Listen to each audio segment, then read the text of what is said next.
The metallic click of handcuffs echoed through the cathedral's nave, as Pastor David Williams felt cold steel bite into his wrists.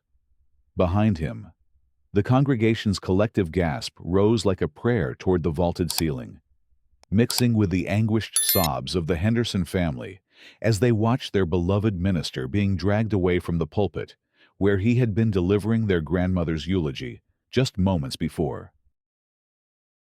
"Please, officers, there's been a mistake." David's voice remained steady, despite the chaos erupting around him. His black clerical collar caught the light streaming through stained glass windows as Officer Martinez tightened the restraints. "I'm the pastor of this church. I've served this congregation for 12 years. But the two police officers weren't listening. Their radios crackled with dispatch updates as they escorted the 62-year-old minister down the center aisle, past pews filled with shocked faces and trembling hands raised in disbelief. The funeral flowers at the altar seemed to wilt under the weight of the moment, their sweet fragrance now tainted with the acrid smell of injustice. 30 minutes earlier, Pastor Williams had been adjusting his reading glasses, preparing to deliver what he considered one of his most important sermons. Eleanor Henderson had been a pillar of Mount Zion Baptist Church for 73 years, and her homegoing service deserved the kind of reverence that David brought to every sacred occasion. The morning sun filtered through the century-old windows, casting rainbow patterns across the wooden pews, where 4 generations of the Henderson family sat in their Sunday best, finding solace in familiar hymns and shared memories. David had arrived at the church at 6 that morning, as was his custom on funeral days. He unlocked the heavy oak doors with keys he'd carried for over a decade, breathing in the scent of lemon oil and aged wood that always reminded him why he'd felt called to shepherd this particular flock. Mount Zion had weathered the civil rights era, urban renewal, and countless personal tragedies. But it remained a beacon of hope in the community, its bell tower a landmark that could be seen from blocks away. The funeral service had begun beautifully. David's rich baritone voice carried through the sanctuary as he spoke about Eleanor's devotion to her family and her unwavering faith. He recalled how she had taught Sunday school for 40 years, how she had organized countless church dinners, and how she had never missed a service unless illness kept her home. The congregation nodded and murmured their agreement, finding comfort in his words and in the familiar rituals that connected them to generations of worship in this sacred space. Karen Whitmore had been walking her miniature poodle past the church when she noticed the unusual activity. Cars lined the streets, and well-dressed mourners climbed the stone steps leading to the sanctuary. But what caught her attention wasn't the solemn gathering or the flowers being carried inside.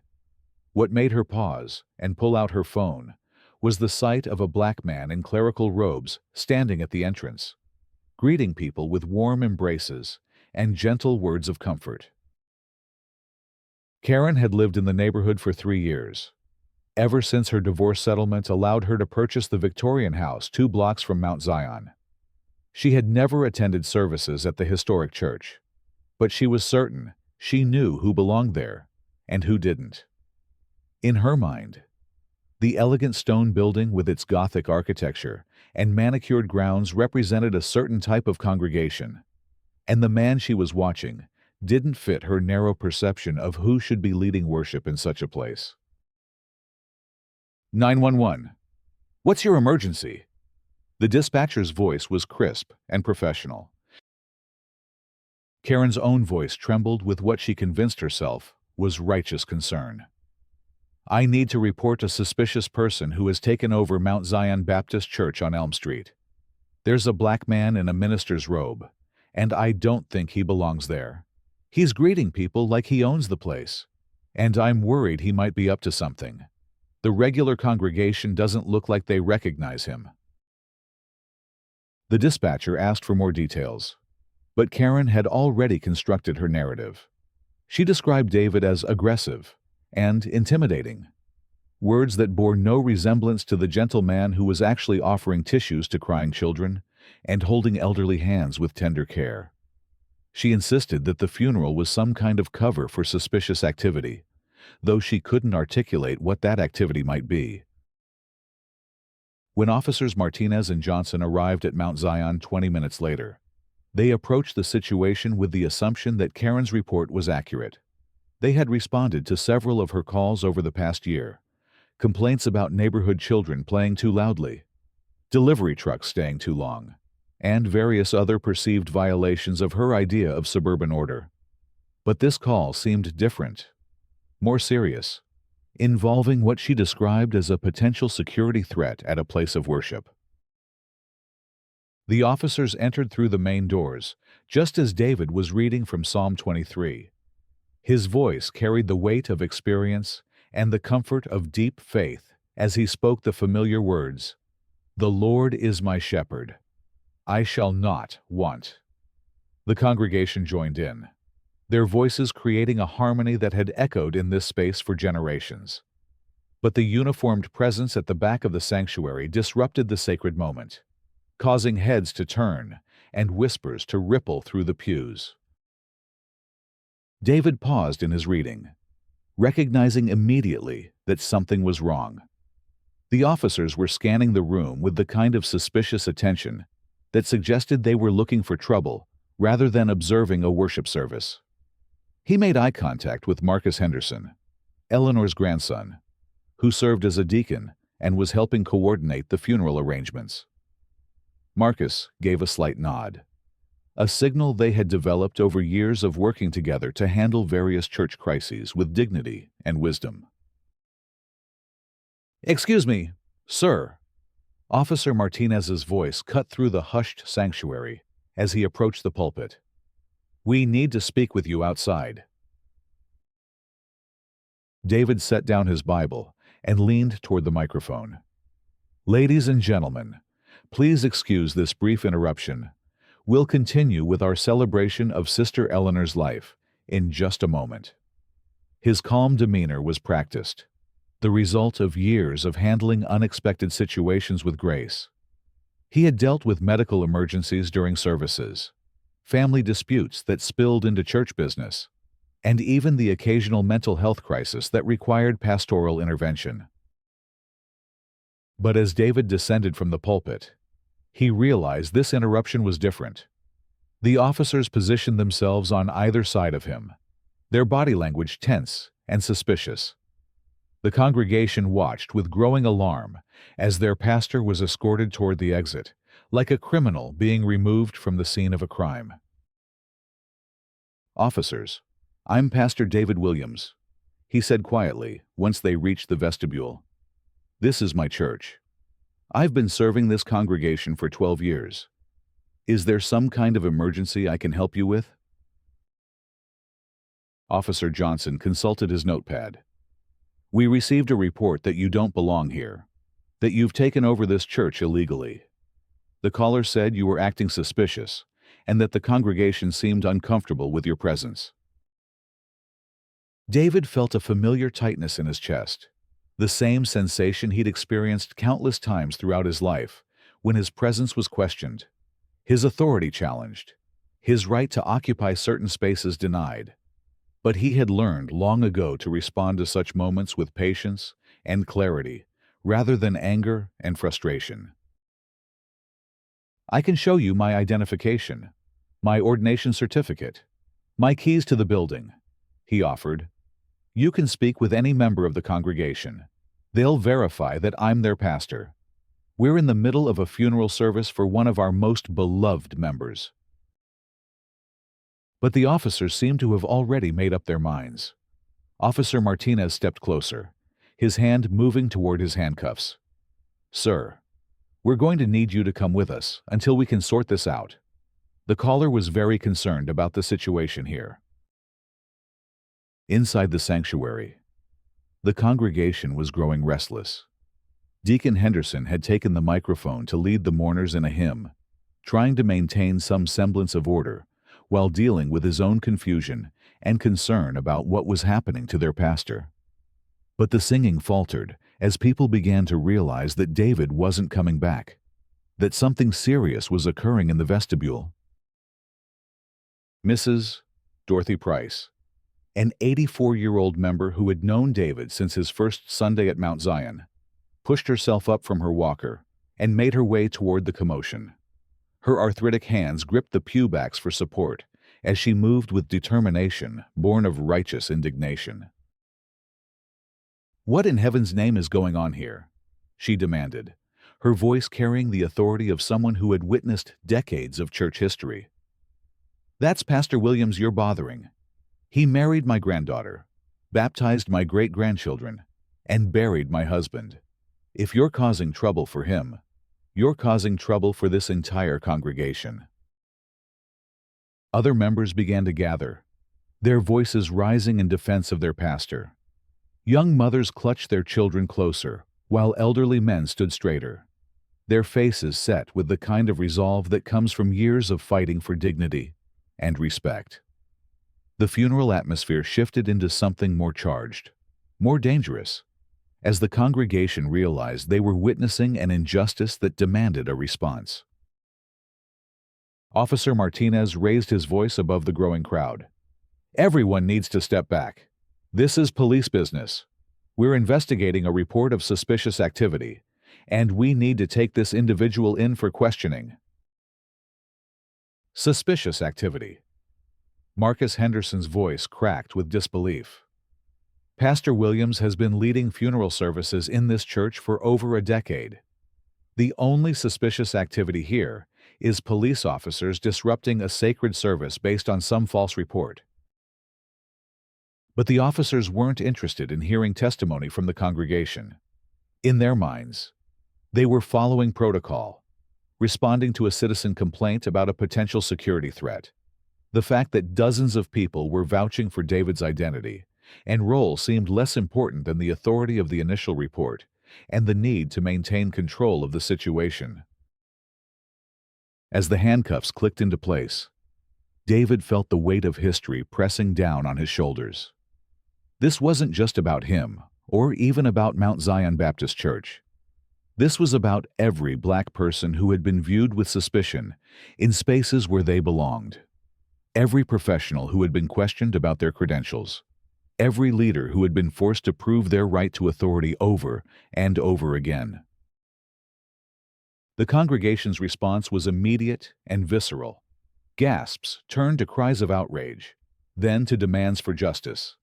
Cell phones appeared as people began recording the scene, understanding instinctively that this moment needed to be documented, shared, and remembered. The funeral for Eleanor Henderson was becoming something entirely different, a catalyst for conversations about racial profiling, community solidarity, and the abuse of police power. As David was led toward the patrol car, he caught sight of Karen Whitmore standing across the street, still holding her dog's leash, watching the scene unfold with what appeared to be satisfaction. Their eyes met for a brief moment, and he saw something in her expression that chilled him more than the handcuffs or the public humiliation. He saw the casual cruelty of someone who had never considered the human cost of her actions, someone who had reduced him to a stereotype without ever bothering to learn who he actually was. The patrol car's radio crackled with constant chatter as David sat in the back seat, his hands still restrained behind him. Through the window, he could see his congregation gathering on the church steps, their faces a mixture of anger, sadness, and determination. Marcus Henderson was on his phone, probably calling the church's attorney, while Mrs. Price was giving what appeared to be a very animated interview to someone who had arrived with a camera. Officer Johnson slid into the driver's seat and glanced back at David through the mesh partition. "Look, Reverend, if you really are who you say you are, this will all get sorted out quickly. We're just doing our job, following up on a citizen complaint." David nodded slowly, recognizing the attempt at reassurance, even as he felt the full weight of the injustice being done to him. "Officer, I understand you're doing your job, but I hope you also understand that this is more than just a misunderstanding. This is a funeral service for a woman who spent 73 years serving her community, and her family is watching their pastor being arrested on one of the most difficult days of their lives. At the police station, David was processed like any other suspect. His personal belongings were cataloged, his fingerprints taken, his photograph captured for booking records that would become part of his permanent file. The desk sergeant, a 20-year veteran named Thompson, seemed puzzled by the arrest report, but followed procedure nonetheless. Trespassing at a church during a funeral service. Thompson read aloud, shaking his head slightly. That's a new one. Usually, our church calls involve noise complaints or vandalism, not pastors being arrested for conducting services in their own buildings. Meanwhile, back at Mount Zion, the congregation was organizing with the efficiency of people who had decades of experience dealing with crises. Marcus Henderson had contacted Bishop Sarah Coleman, the regional church leader who oversaw Mount Zion and 15 other congregations. He had also reached out to the NAACP, the local interfaith council, and several prominent ministers who had worked with David on community projects over the years. Within an hour, Mount Zion's parking lot was filled with cars as people arrived to show their support.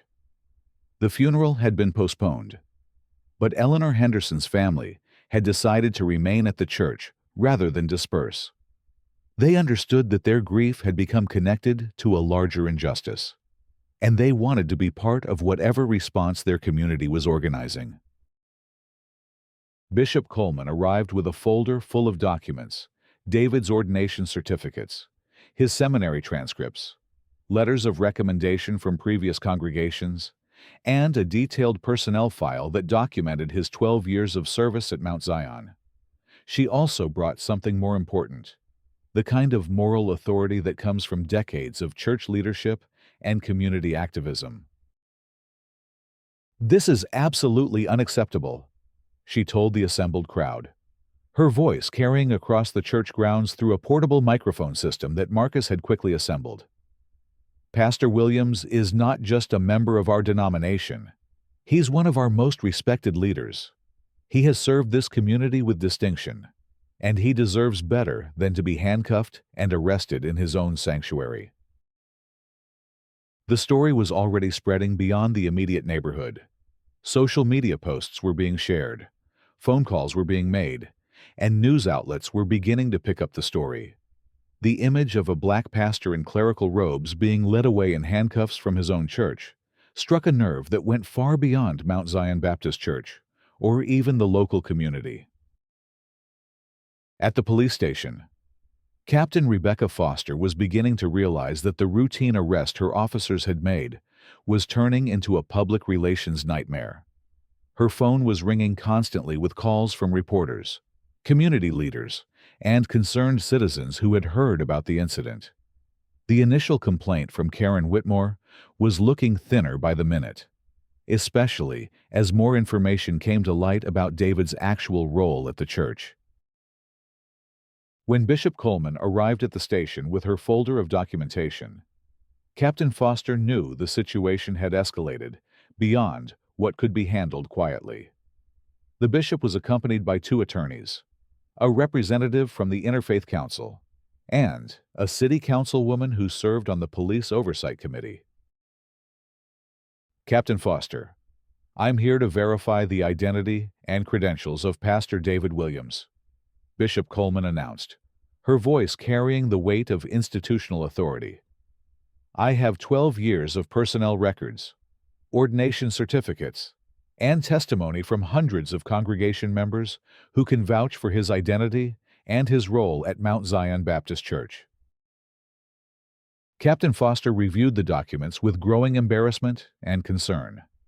Every piece of paper confirmed what David had been trying to tell her officers. From the beginning, he was exactly who he claimed to be, serving in the role he had occupied for over a decade.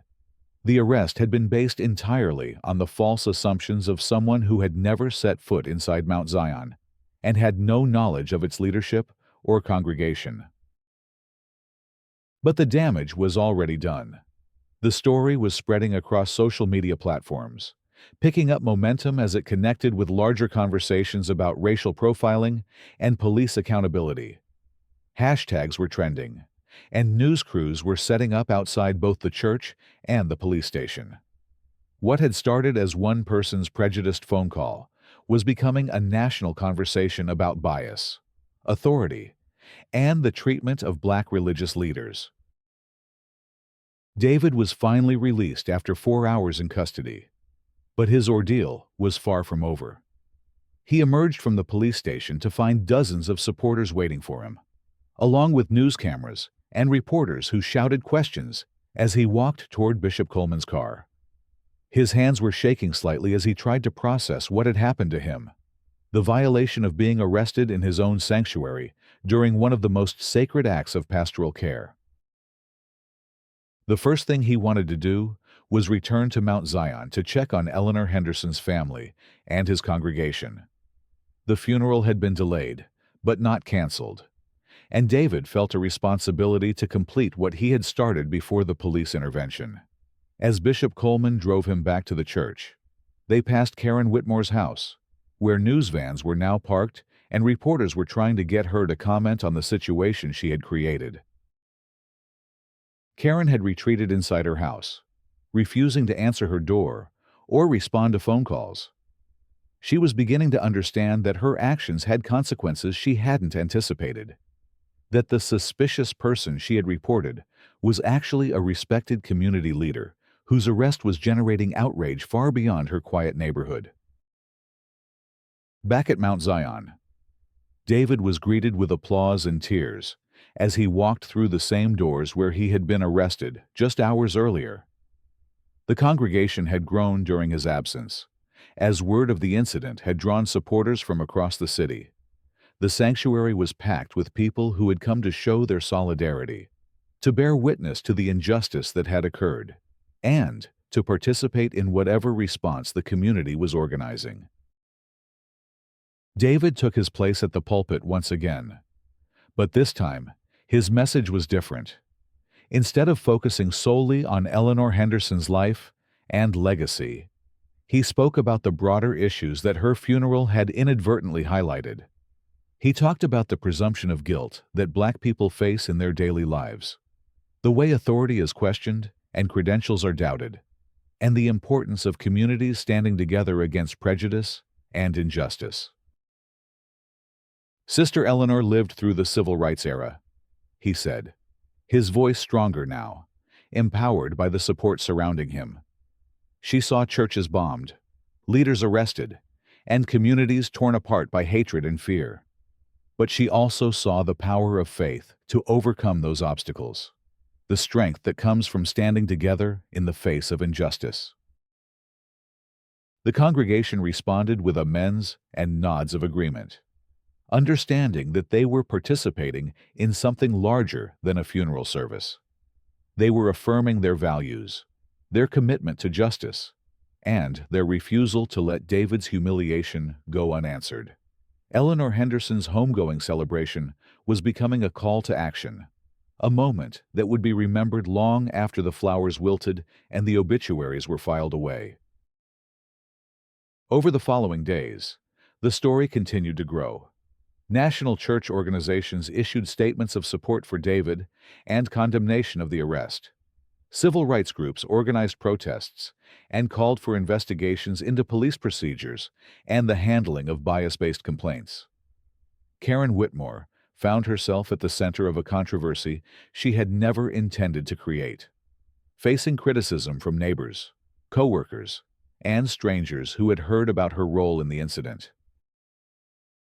The local newspaper published a detailed investigation into the arrest, including interviews with congregation members who had known David for years, documentation of his service record, and analysis of the police response to Karen's complaint.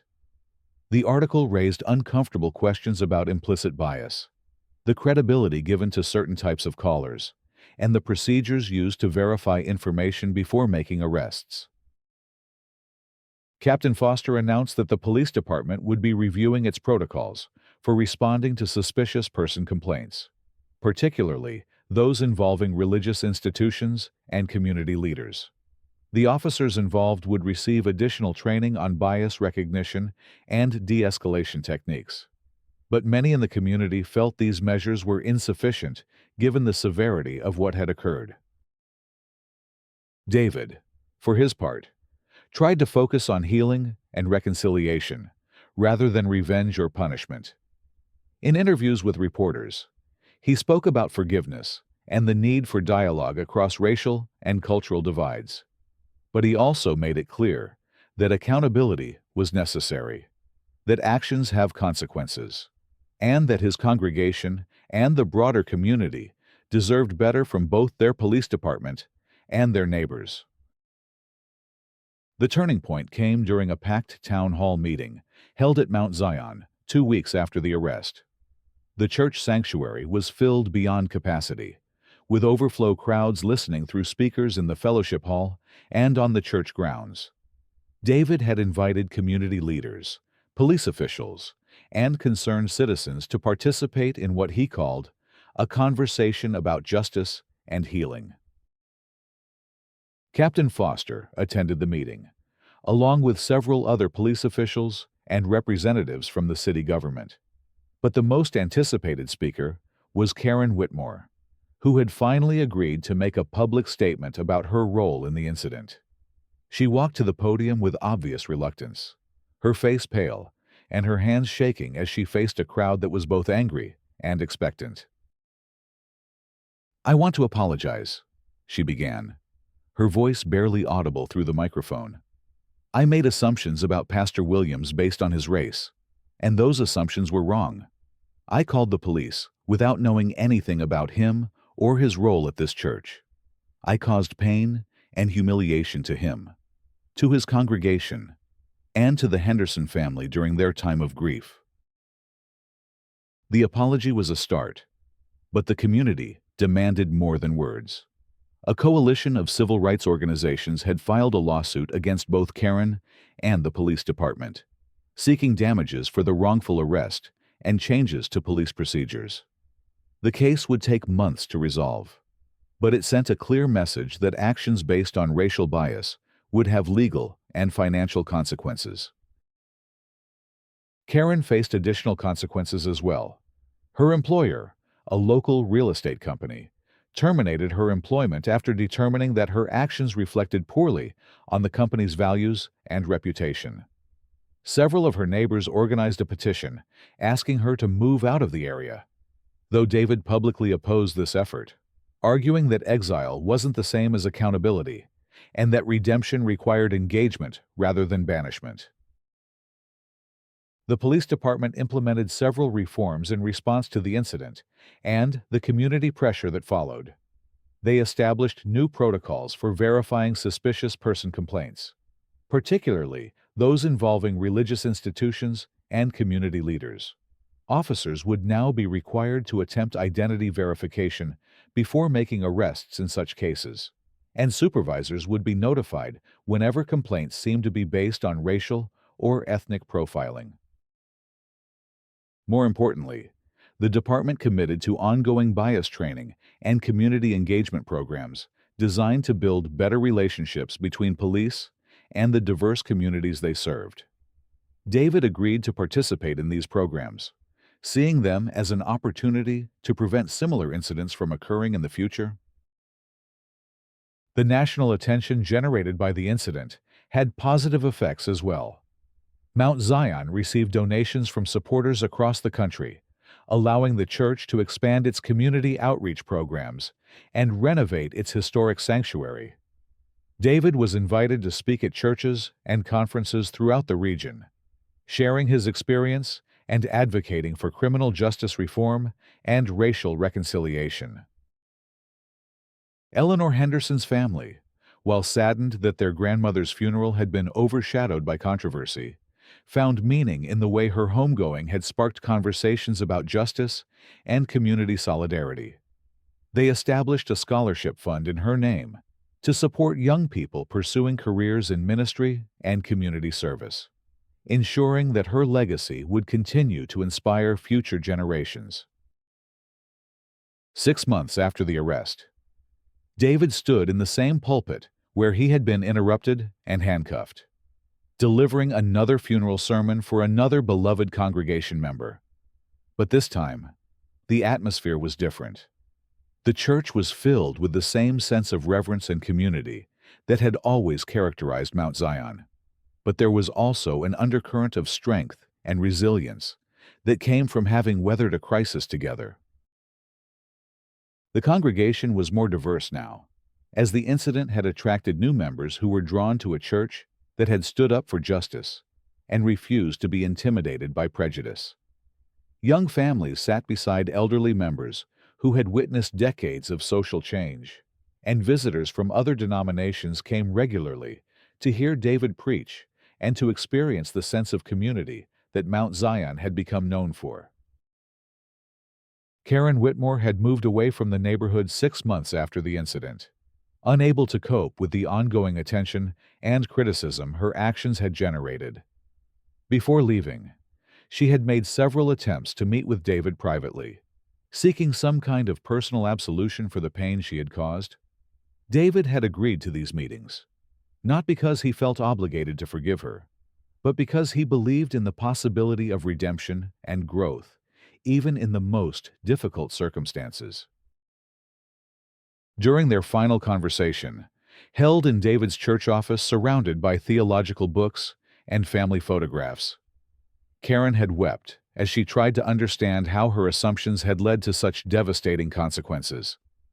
David had listened with the patience that came from decades of pastoral counseling, offering neither easy forgiveness nor harsh condemnation, but rather the challenge to do better and to use her experience to combat prejudice rather than perpetuate it. The legal settlement reached several months later included financial compensation for David and reforms to police procedures. But it also included a requirement that Karen participate in bias training and community service programs. She would spend 2 years working with organizations dedicated to fighting racial prejudice, learning about the communities she had harmed and the history that had shaped their experiences. As David concluded the funeral service that day, he looked out at the congregation that had supported him through one of the most difficult periods of his ministry. He saw faces that reflected the diversity of his community, people who had come together not because they were identical, but because they shared values of justice, compassion, and mutual respect. The final hymn that day was "We Shall Overcome," the same song that had sustained previous generations through their struggles for civil rights and human dignity. As voices joined together in harmony, filling the sanctuary with sound and spirit, David felt the presence of all those who had come before, including Eleanor Henderson, whose funeral had become a catalyst for positive change in ways none of them could have anticipated. The story of David's arrest and the community's response had become part of Mount Zion's history, recorded in church records and retold in sermons and testimonies. But more than that, it had become a reminder that injustice could be challenged, that communities could stand together against prejudice, and that even the most painful experiences could become opportunities for growth, healing, and positive change. Years later, when David reflected on that difficult day, he remembered not just the humiliation of being handcuffed in his own sanctuary, but also the power of his congregation's response, the support of the broader community, and the possibility for redemption that existed even in the darkest moments. Eleanor Henderson's homegoing had indeed become a celebration, not just of her life, but of the resilience and strength of the community she had helped to build and sustain. The bells of Mount Zion continued to ring each Sunday, calling the faithful to worship and reminding the neighborhood that some institutions endure beyond individual crises. David continued to serve his congregation with the same dedication he had always shown, but with an even deeper understanding of the challenges and opportunities that came with pastoral leadership in a complex and sometimes unjust world. And in the end, perhaps that was Eleanor Henderson's final gift to her church and her community, the reminder that faith without action is incomplete, that justice requires vigilance and courage, and that even in the face of prejudice and hatred, love and community can prevail. Her funeral had been interrupted, but her legacy lived on in the strengthened bonds of a congregation that had learned to stand together against injustice and to work for the kind of world she had always envisioned, a world where all of God's children could worship in peace and dignity.